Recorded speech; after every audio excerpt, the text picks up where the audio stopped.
बहुत धन्यवाद आप। धन्यवाद। माननीय रामचंद्र जांगड़ा जी, माननीय रामचंद्र जांगड़ा जी, माननीय रामचंद्र जांगड़ा जी उपस्थित नहीं, नहीं उपस्थित हैं। माननीय राघव चड्ढा जी 6 मिनट। सर, क्योंकि मैं सदन का सबसे युवा सदस्य हूं, मैं अपना दायित्व और अपनी जिम्मेदारी नहीं निभाऊंगा अगर मैं आज इस देश के युवाओं का सबसे ज्वलंत मुद्दा जो है उसे ना उठाऊं। सर, इस देश में 2 शिक्षा व्यवस्थाएं हैं। एक शिक्षा व्यवस्था है अरविंद केजरीवाल जी की शिक्षा व्यवस्था, जिसमें दिल्ली में वर्ल्ड क्लास स्कूल बनाए गए, बढ़िया करिकुलम, क्वालिटी एजुकेशन दी गई और एक शिक्षित भारत का, शिक्षित राष्ट्र बनाने का सपना लेकर आम आदमी पार्टी, अरविंद केजरीवाल जी आगे बढ़े। एक दूसरी शिक्षा व्यवस्था है सर, जिस शिक्षा व्यवस्था में परीक्षा शिक्षा माफिया जन्म लेता है, जिसके तहत आज लाखों बच्चों का भविष्य अंधकार की कागार पे खड़ा है। मैं बात कर रहा हूं नीट यूजी और यूजीसी नेट की, जिसमें कुल मिलाकर करीब 35 लाख बच्चों का एग्जामिनेशन हुआ। हमने देखा, देश भर में देखा कि कैसे उस एग्जामिनेशन को पेपर लीक हुए, क्या उसमें माफियाओं का राज रहा और कैसे इन 35 लाख बच्चों का भविष्य आज अंधकार की कागार पे खड़ा हुआ है। वो 35 लाख बच्चे आज इस संसद टीवी को देख रहे हैं इस उम्मीद से कि शायद उनके अधिकारों की, उनके हकों की बात होगी। भारत देश एक बहुत युवा देश है। भारत की 65% आबादी 35 साल से कम आयु की है। मैं आपको बताना चाहूंगा कि इस दुनिया के सबसे युवा देशों में भारत आता है, जहां जापान की पॉपुलेशन की औसत उम्र 50 साल है, इटली की 48 साल है, जर्मनी की 46 साल है, यूनाइटेड किंगडम की 40 साल है, चीन की 40 साल है। जहां विकसित देश बूढ़े होते जा रहे हैं, भारत देश जवान हो रहा है। भारत की औसत उम्र आज मात्र 29 साल है। लेकिन हमने इस युवा भारत के लिए किया क्या? मैं आपको बताना चाहूंगा कि भारत में दुनिया की सेकेंड हाईएस्ट स्टूडेंट पॉपुलेशन है। अगर आप प्राइमरी, सेकेंडरी और हायर एजुकेशन को जोड़ लें तो कुल मिलाकर 31 करोड़ आबादी भारत देश की स्टूडेंट्स कहलाती है, यानी कि पढ़ाई लिखाई का काम करते हैं। लेकिन उन युवाओं के लिए हमने किया क्या? मैं बताना चाहता हूं कि इस व्यवस्था ने, इंडियन ने उन लोगों के लिए क्या किया। 2 आईपीएल हैं सर इस देश में। एक आईपीएल है जिसमें गेंद और बल्ले का खेल होता है, जिसे कहते हैं इंडियन प्रीमियर लीग, और दूसरा आईपीएल है जिसमें युवाओं के भविष्य के साथ खेल होता है, जो है इंडियन पेपर लीग। और आज मैं उसकी पूरी सूची लाया हूं कि कैसे युवाओं के भविष्य को सिक्योर करना तो छोड़िए, उसे बर्बाद करने का काम किया गया। और उस सूची में मैं नाम पढ़ के आपका ध्यान आकर्षित करना चाहूंगा कि क्या क्या हमने अपने देश के युवाओं को दिया है। पहला, व्यापम स्कैम। दूसरा, यूजीसी नेट पेपर लीक। तीसरा, Telangana secondary school certificate examination Hindi paper leak. Assam HSC-LC general science paper leak. Uttar Pradesh लेखपाल recruitment exam paper leak. Rajasthan forest guard recruitment exam paper leak. Bihar public service commission exam paper leak. Gujarat head clerk exam paper leak. SSC CGL exam paper leak. UP TET exam paper leak. Rajasthan university paper leak. UP PSC paper leak. Maharashtra HSC exam chemistry paper leak. UP police constable qualifying exam paper leak. REET यानी कि Rajasthan eligibility examination for teachers paper leak. Haryana police constable exam paper leak. Himachal Pradesh police constable exam paper leak. Railway recruitment board group D exam paper leak. Orissa teacher eligibility test paper leak. Assam police recruitment exam paper leak. Bihar board का 10वीं कक्षा का भी examination paper leak. Telangana SSC exam paper leak. Karnataka SSC-LC exam paper leak.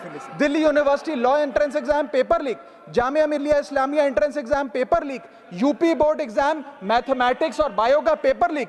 Rajasthan teacher recruitment exam paper leak. और इस साल का NEET का 2024 का पेपर लीक। माननीय राघव चड्ढा जी, ये ऑथेंटिकेट करके आप यहाँ मैं दूंगा सर, सारी रिपोर्ट दूंगा। Thank you sir. आज हम अपने देश के युवाओं को एक अच्छी शिक्षा व्यवस्था नहीं दे पाए, नौकरियां नहीं दे पाए, बेरोजगारी चरम पर है, ऑर्गेनाइज सेक्टर की बेरोजगारी चरम पर है और अनऑर्गेनाइज सेक्टर की तो आंकड़ों की क्या बात करी जाए। सर मैं इन स्टूडेंट्स की पीड़ा इसलिए भी समझता हूं क्योंकि मैं खुद स्टूडेंट रहा हूं।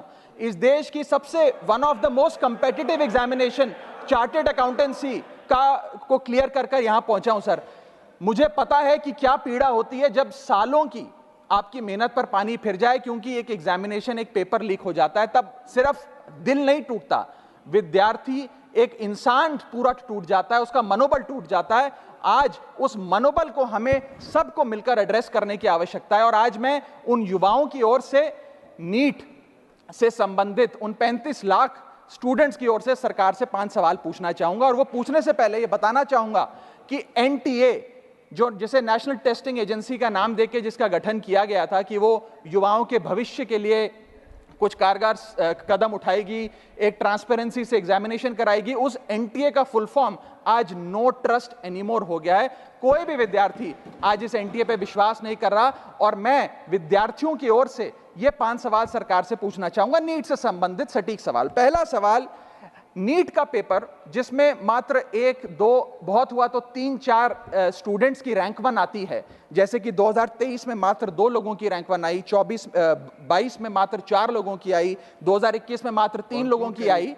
जब इतने कम स्टूडेंट्स की रैंक 1 आती है, तो इस साल 2024 के नीट के पेपर में कैसे 67 बच्चों की रैंक 1 आ गई, जबकि फैकल्टी और टीचर्स ये मानते हैं कि बहुत मुश्किल पेपर था। सर मेरी पार्टी का समय बचा हुआ है सर, प्लीज मेरे को 2-3 मिनट दे दीजिए। नहीं सर, 4 मिनट 5 मिनट भी नहीं हुए सर, वक्त दे दीजिए please. Conclude with in 1 minute sir, 1 minute conclude, otherwise I will move. Sir वक्त ऐसे मत दीजिए कि भीख लगे सर, वक्त ऐसे मत दीजिए कि ठीक लगे, बाकी जो आपको ठीक लगे। सर मेरा दूसरा सवाल, कैसे मैथमेटिकली इम्पॉसिबल नंबर स्टूडेंट्स के आते हैं? इस एग्जाम में या तो 720 नंबर आएंगे जिसके सारे जवाब सही हैं, और अगर एक भी गलत हो गया तो आप 715 नंबरों पे आ जाएंगे।